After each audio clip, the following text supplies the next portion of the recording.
Concrete pouring. It's not just pour and wait. Here's what actually happens. Prep first, formwork set, reinforcement tied, vapor barrier laid. Note: check if all the electrical, plumbing and stub out are positioned.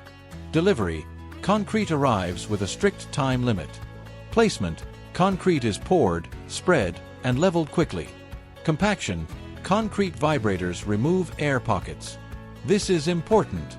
Finishing: screeding, floating, and troweling for a smooth surface. Curing starts. Curing gives the concrete strength.